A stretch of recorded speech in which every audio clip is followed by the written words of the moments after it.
So today we're going to talk about how important it is to keep learning in business.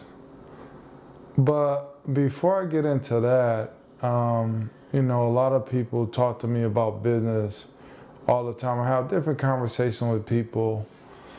But if I can be honest, I feel, my opinion, a lot of people like to take shortcuts. I'm talking about, what do you really need to build wealth? And I like to look at, building wealth as different parts. I used to play basketball. I don't know if you're familiar with that. It was a sport I'm very familiar in. But it's like equivalent to saying, I'm going to play basketball and I'm going to work on being good at basketball, but I'm going to just run. All I'm going to do is just run.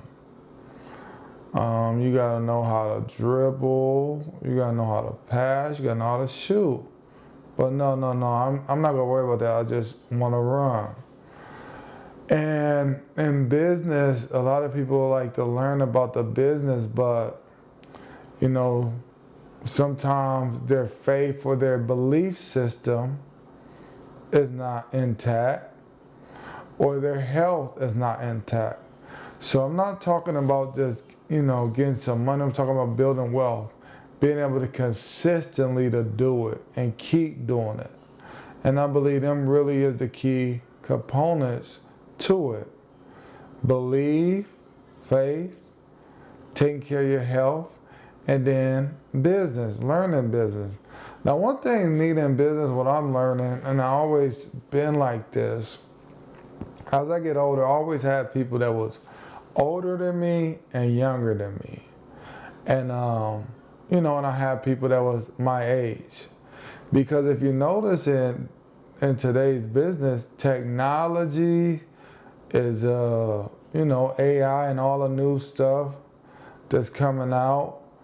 The kids know it better than the adults, and some of the stuff the older people knew is stuff maybe we didn't experience. So I guess I said all that to say this. You want to learn from the older people and the younger people and the people your age. A way to learn about the business, depending on what business you're going in, you can basically get books in that. You can get a mentor in that for that, and you just want to be a sponge. You want to be a sponge, because a lot of the